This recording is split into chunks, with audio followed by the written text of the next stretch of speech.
Meskipun perkembangan internet sudah sangat luar biasa sekarang, tapi ada satu hal yang tidak akan bisa internet lakukan. Internet belum bisa menggantikan kehadiran manusia yang utuh, empati yang nyata, sentuhan emosional yang dalam, dan koneksi hati ke hati. Internet bisa menyampaikan pesan, tapi belum bisa menyampaikan perasaan secara utuh. Ia bisa menghubungkan dua orang di belahan dunia berbeda, tapi belum tentu bisa membuat mereka benar-benar mengerti satu sama lain. Welcome back to Polusi Podcast Ilusi. Suatu hari di tahun 1969 di sebuah ruangan kecil di UCLA, dua huruf diketik di sebuah mesin, L lalu O. Kemudian sistemnya crash. Tapi dua huruf itu, L dan O, menjadi awal dari sebuah revolusi. Nah, hari ini kita duduk bersama pria di balik momen tersebut, yaitu Profesor Leonard Kleinrock. Welcome, Prof, to Podcast Ilusi. Thank you. It's a pleasure to be here. Tentu kehormatan besar, Prof. Senang sekali bisa menyambut sosok yang secara harfiah meletakkan fondasi dunia digital kita hari ini.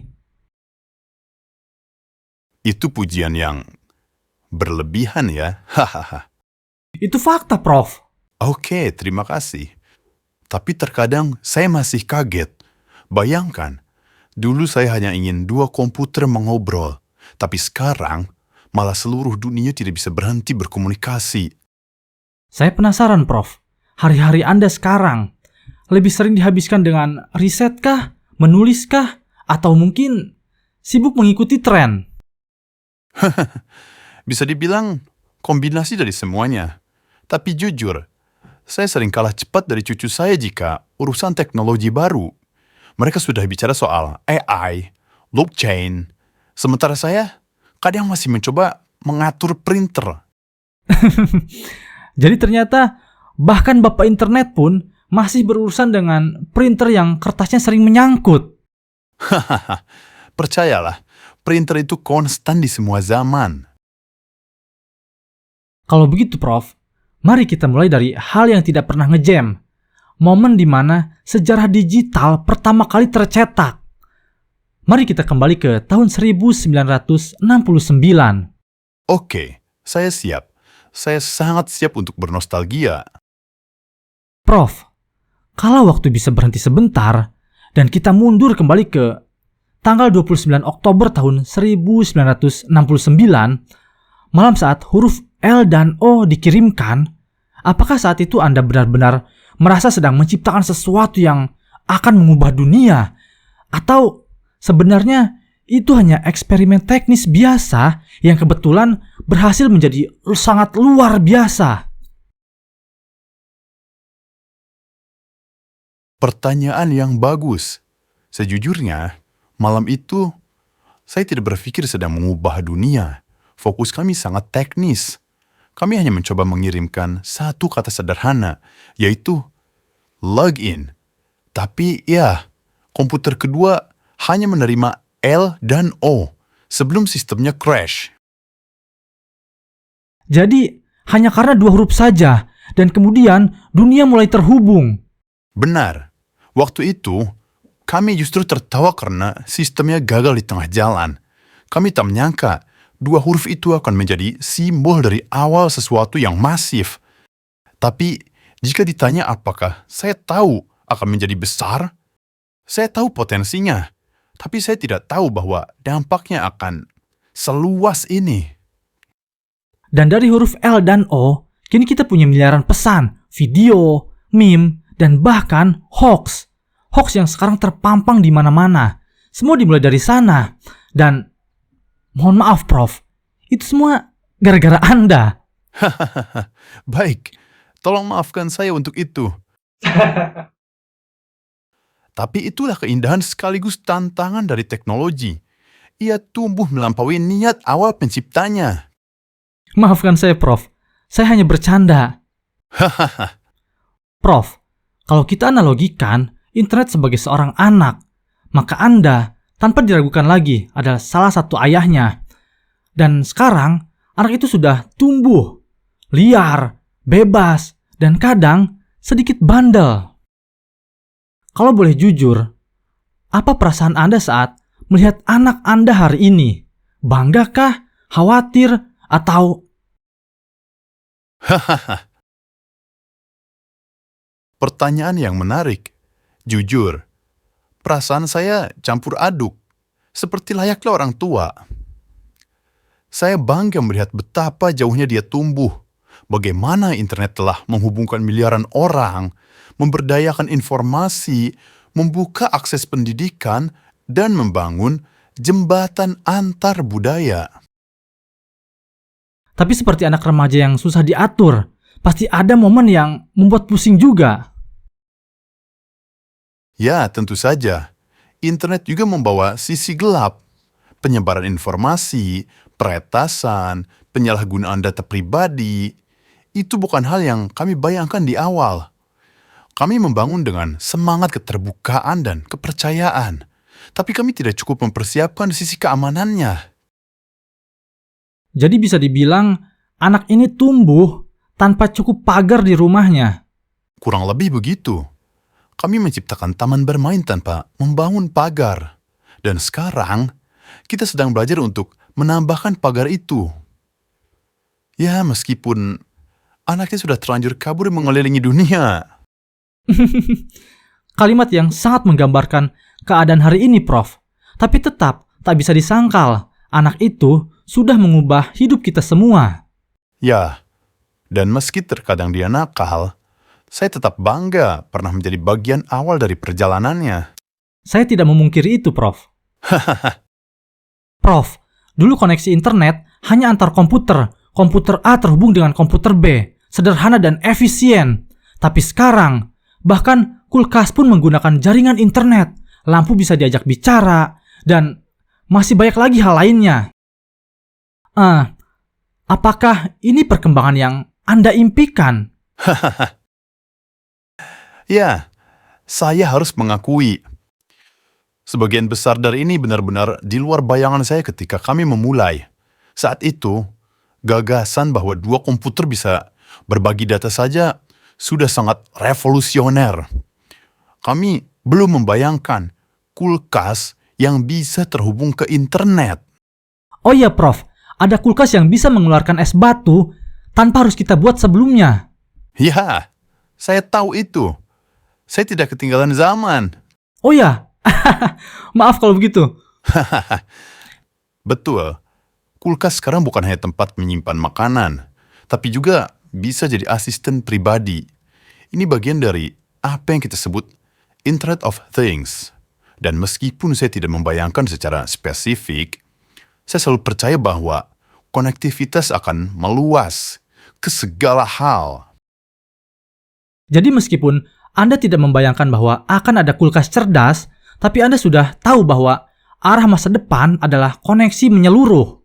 Ya, saya selalu membayangkan sebuah dunia di mana segala sesuatu bisa terhubung.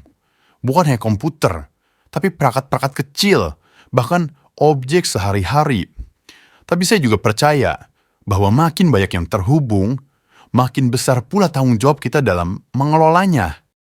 Apalagi sekarang, koneksi itu bukan hanya tentang efisiensi, tapi juga soal data, privasi, dan bahkan etika, Prof. Tepat sekali.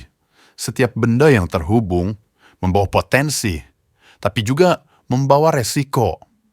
Kulkas yang tahu makanan kita, itu hebat. Tapi kulkas yang tahu terlalu banyak tentang kita, itu sudah beda cerita. Dan kadang saya pikir, kita ini sedang hidup di dunia yang bahkan fiksi ilmiah pun dulu belum sempat menuliskannya. Itu mungkin benar. Dan menariknya, semuanya dimulai dari keinginan sederhana, yaitu membuat dua mesin berbicara. Prof, hari ini kita hidup di dunia yang makin terkoneksi. Semua hal, dari pekerjaan, komunikasi, sampai belanja harian pun terhubung melalui internet. Tapi di saat yang sama, ada satu hal yang terus menjadi kekhawatiran, yaitu privacy. Kami ingin dunia yang terkoneksi, tapi kami juga ingin privacy. Menurut Anda, mungkinkah dua hal itu benar-benar berdampingan? Atau sebenarnya, sejak awal internet diciptakan, kita sudah harus merelakan salah satunya? Pertanyaan itu sangat penting dan juga sangat relevan hari ini. Jawaban singkatnya adalah, ya, keduanya bisa berdampingan. Tapi jujur saja, saat kami membangun fondasi awal internet, privasi bukanlah fokus utama kami. Karena waktu itu belum banyak yang membayangkan bahwa seluruh kehidupan manusia akan berpindah ke dalam jaringan. Tepat. Waktu itu, pengguna internet adalah komunitas kecil, para peneliti, ilmuwan, dan teknisi. Ada rasa saling percaya. Jadi, arsitektur awal internet dibangun dengan asumsi bahwa orang tidak akan menyalahgunakan jaringan. Sementara sekarang, kita punya dunia yang penuh dengan keamanan, seperti password, VPN, enkripsi. Tapi terkadang, tetap saja bocor juga. Benar, kita membayar mahal karena tidak membangun sistem dengan prinsip keamanan sejak awal. Tapi sekarang, tantangannya bukan hanya teknis. Ini juga soal etika, regulasi, bahkan filosofi. Jadi bisa dibilang, kita sedang berusaha mengejar sesuatu yang luput di masa lalu. Ya, kita sedang mencoba menambahkan privasi pada sistem yang sejak awal tidak didesain untuk itu. Bukan tidak mungkin, tapi butuh kerja keras dan kesadaran dari semua pihak. Bukan hanya dari pembuat teknologi, tapi juga dari penggunanya. Dan dalam dunia yang ingin semuanya serba terbuka, privasi justru jadi kemewahan baru, bukan begitu, Prof? Itu benar. Tapi saya percaya, teknologi bisa dirancang ulang. Yang penting adalah kesadaran bahwa konektivitas tidak boleh datang dengan harga kehilangan kemanusiaan. Kalimat yang sangat kuat, Prof. Konektivitas tanpa kehilangan kemanusiaan. Saya rasa itu adalah tantangan terbesar kita hari ini. Dan itulah mengapa percakapan seperti ini penting. Agar kita tidak hanya terhubung, tapi juga tetap sadar apa yang sedang kita bangun. Prof, izinkan saya untuk mengajukan pertanyaan yang imajinatif. Tidak ada yang bisa melarang Anda. Silahkan. Terima kasih, Prof. Katakanlah Anda diberi kesempatan untuk kembali ke tahun 1969. Tapi kali ini, Anda membawa semua ilmu dan pengalaman Anda yang Anda miliki hari ini. Jika bisa membangun internet dari nol dengan kesadaran masa kini, apa hal pertama yang Anda ubah, Prof? Itu pertanyaan yang sering muncul sebenarnya. Oh ya? Ya, dan setiap kali saya dengar, saya punya jawaban yang sama. Tentu saja, keamanan. Jika saya bisa mulai dari awal, saya akan merancang internet dengan fondasi keamanan dan privasi sejak baris kode pertama.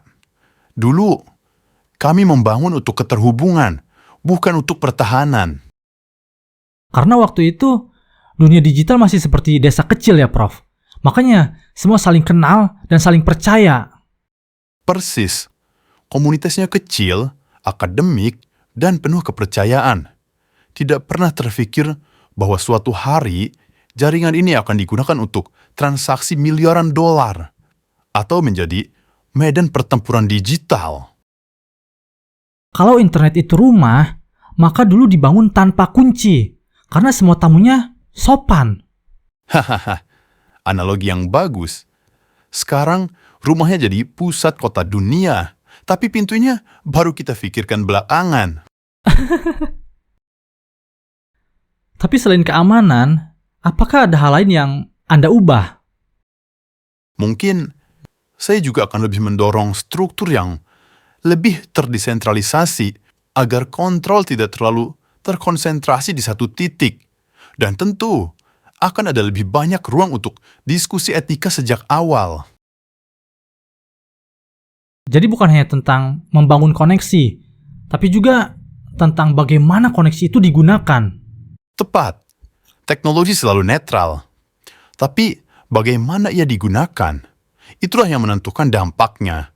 Dan sebagai penemu, kita punya tanggung jawab etis, bahkan terhadap hal-hal yang belum kita bayangkan saat itu. Kalau begitu, boleh saya simpulkan begini.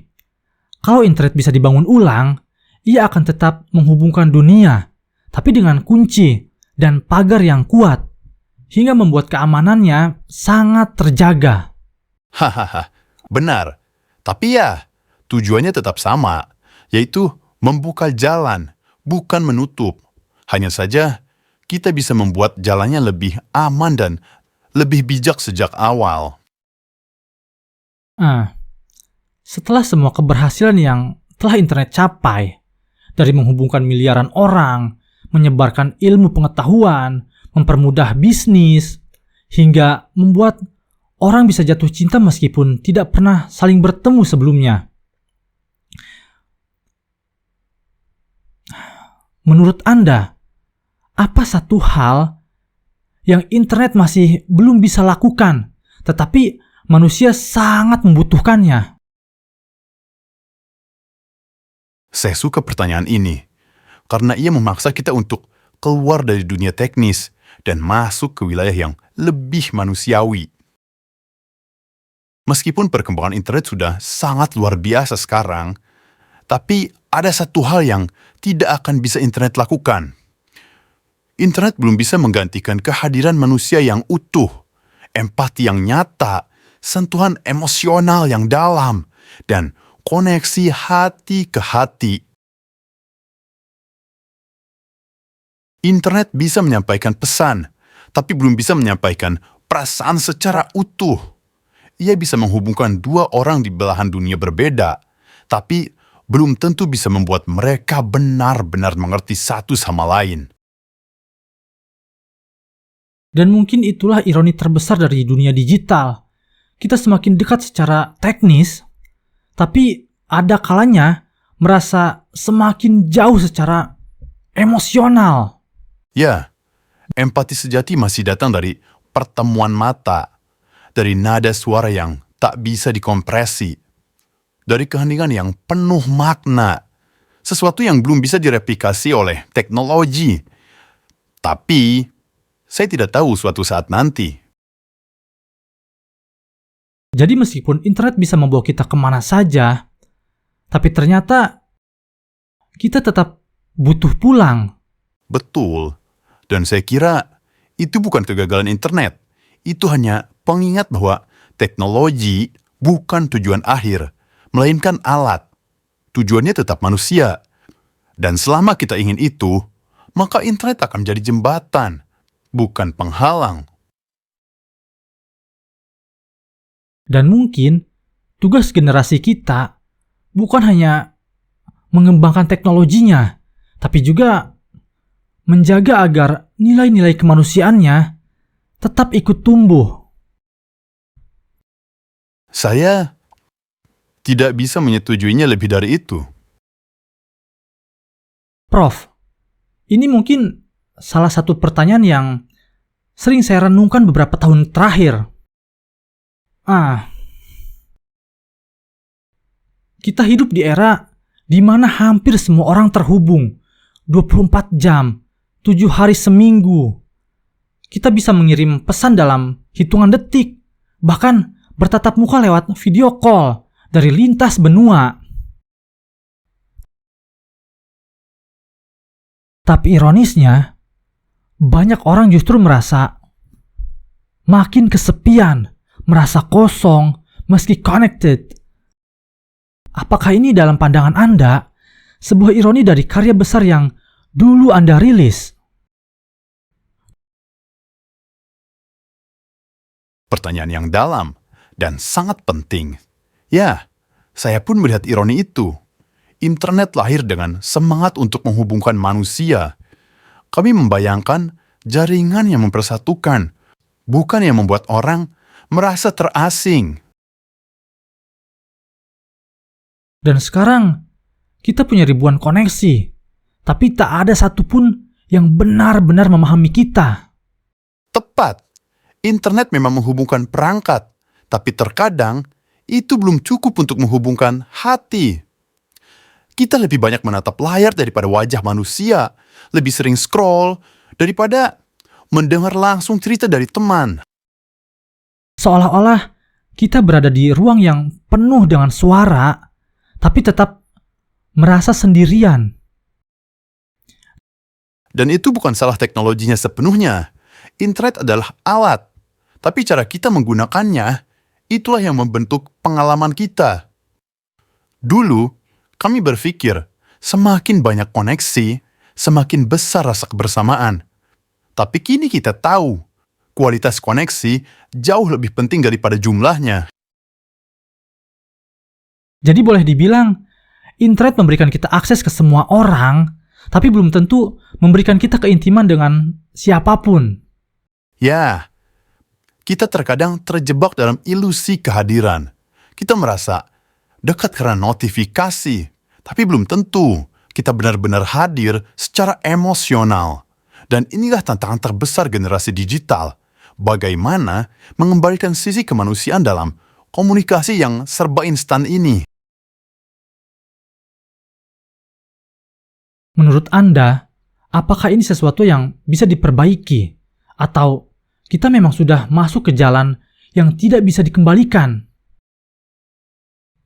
Saya percaya selalu ada ruang untuk memperbaiki. Tapi, itu butuh kesadaran. Kita perlu berhenti sejenak dari kecepatan digital dan mulai membangun kembali kebiasaan mendengarkan, hadir sepenuhnya, dan memberi waktu untuk orang lain. Ya, Teknologi bisa membantu, tapi manusialah yang menentukan bagaimana ia digunakan. dan mungkin kita perlu mulai bertanya, apakah kita ingin menjadi orang yang terkoneksi atau orang yang terhubung? Saya suka pilihan katanya. Dua kata yang tampak mirip, tapi punya makna yang sangat berbeda. Prof, apakah Anda pernah merasa sedikit bersalah bahwa ciptaan Anda yang niatnya sangat mulia justru membawa dampak yang di luar dugaan? Saya tidak merasa bersalah, tapi saya merasa bertanggung jawab untuk terus berbicara, mengingatkan, dan membantu masyarakat memahami bahwa internet hanyalah alat. Ia bisa menjadi jembatan yang indah atau tembok yang dingin, tergantung bagaimana kita membangunnya. Dan podcast ini semoga bisa menjadi bagian dari jembatan itu. Amin. Karena dunia tidak butuh banyak koneksi, ia butuh lebih banyak kehadiran. Jika kita melihat dunia hari ini, teknologi berkembang luar biasa cepat. Hampir setiap minggu ada inovasi baru, AI, quantum computing, metaverse, dan segala macam istilah yang bahkan dulu belum pernah terdengar. Tapi di sisi lain, etika kita, pemahaman kita terhadap dampak jangka panjangnya seringkali tertinggal. Kita tahu cara membangun, tapi belum tentu tahu kapan harus berhenti atau kemana seharusnya arah kita. Nah, sebagai salah satu penemu awal teknologi yang membentuk dunia modern, menurut Anda, apa peran seorang ilmuwan, seorang penemu seperti Anda dalam membimbing dunia agar tak hanya cepat, tapi juga bijak? Sebenarnya, Ini adalah tanggung jawab moral yang seringkali terabaikan. Ketika kami membangun cikal bakal internet, kami fokus pada kemungkinan teknisnya. Bagaimana membuat komputer saling bicara, bagaimana menyambungkan titik A ke titik B. Tapi, kami tidak cukup memikirkan bagaimana koneksi itu akan digunakan. Itu bukan karena kami tidak peduli, tapi karena ruang etika dalam teknologi waktu itu belum banyak dibicarakan. Sekarang, semuanya sudah berubah. Dan ya, saya percaya penemu punya peran penting, bukan hanya sebagai pencipta, tapi sebagai penunjuk arah. Sebagai penunjuk arah. Saya suka istilah itu. Karena rasanya hari ini, kita sering merasa seperti penumpang dalam kereta super cepat. Tapi kita tidak tahu siapa yang mengemudikan. Benar, dunia teknologi butuh lebih dari sekedar kecepatan. Ia butuh kompas moral. Dan tugas itu tidak hanya ada di tangan para pemimpin perusahaan besar, tapi juga di pundak para ilmuwan, pendidik, dan bahkan pengguna muda. Apakah menurut Anda, para ilmuwan seharusnya mulai berbicara lebih banyak tentang etika, bukan hanya tentang fungsi? Sudah waktunya. Bahkan seharusnya itu menjadi bagian dari proses penciptaan sejak awal. Kita tidak boleh lagi menciptakan dulu, lalu kemudian baru bertanya, apakah ini baik? Setelah semuanya lepas kendali. Etika harus jadi bagian dari desain. Karena dampaknya tak lagi terbatas pada ruang lab, tapi sudah menyentuh hidup miliaran orang. Tepat. Dan itulah mengapa saya selalu bilang, penemu masa kini harus menjadi pembelajar sosial. Mereka harus memahami bahwa ciptaan mereka akan hidup di masyarakat, akan berinteraksi dengan sistem hukum, budaya, bahkan psikologi manusia. Saya rasa ini sangat relevan sekali dengan teknologi seperti AI saat ini. Kita bisa membuatnya, tapi belum tentu paham sepenuhnya bagaimana dampaknya terhadap pekerjaan, terhadap emosi manusia, terhadap sistem kepercayaan. Itulah sebabnya penting untuk tidak berjalan sendiri. Penemuan harus dilakukan secara kolaboratif antara insinyur, filsuf, psikolog, dan pembuat kebijakan. Teknologi tidak netral. Ia mencerminkan nilai-nilai penciptaannya. Dan jika nilai itu kosong, maka hasilnya bisa membingungkan, bahkan berbahaya. Semakin menarik. Jadi, jika teknologi adalah mesin, maka nilai manusialah yang jadi kemudinya. Benar sekali. Dan jika tidak berhati-hati, kita bisa menciptakan mesin yang sangat efisien, tapi membawa kita ke arah yang salah. Di balik setiap inovasi, harus ada niat yang jernih dan tanggung jawab yang besar. Prof, dari tadi kita banyak bicara tentang sejarah, masa depan, tanggung jawab, moral, dan sisi kemanusiaan dari teknologi. Jika hari ini Anda diberikan kesempatan untuk berbicara langsung kepada anak-anak muda, mereka yang sedang duduk di ruangan kecil seperti Anda dulu di UCLA tahun 1969, sedang mencoba menciptakan teknologi besar selanjutnya. Apa satu pesan saja paling penting yang ingin Anda titipkan? Mungkin sederhana, tapi menurut saya sangat penting. Saya ingin mereka tahu bahwa menciptakan teknologi bukan hanya tentang menjadi pintar, tapi juga tentang menjadi bijak. Bijak dalam memahami bahwa apa yang mereka bangun, sekecil apapun itu, bisa memiliki dampak besar. Dunia hari ini berubah bukan hanya karena teknologi yang hebat, tapi juga karena niat dan nilai yang dibawa oleh orang-orang di balik teknologi itu. Jadi, bukan hanya pertanyaan apa yang bisa saya ciptakan, tapi juga mengapa saya menciptakannya? Tepat sekali. Motivasi itu penting. Apakah kamu menciptakan sesuatu karena kamu ingin membantu dunia jadi lebih adil, lebih terbuka, lebih manusiawi, atau hanya karena kamu bisa dan ingin menjadi yang pertama? Kadang pertanyaan, mengapa, justru lebih sulit dijawab daripada bagaimana. Dan justru karena itulah penting untuk ditanyakan sejak awal. Dunia tidak kekurangan teknologi, tapi dunia butuh lebih banyak penemuan yang lahir dari hati yang bersih dan pikiran yang panjang. Itu pesan yang saya rasa sangat kuat, Prof. Karena banyak dari kita hari ini banyak diburu oleh kecepatan, cepat rilis, cepat viral, cepat sukses. Tapi kita lupa untuk berpikir panjang. Dan teknologi yang baik butuh waktu, butuh kontemplasi, butuh kesadaran.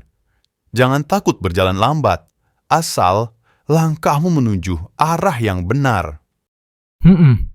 Jika generasi sekarang bisa menggabungkan kecerdasan luar biasa mereka dengan kesadaran moral dan tujuan yang jelas, maka teknologi besar berikutnya bukan hanya akan mengubah dunia, tapi juga akan menjaga dunia.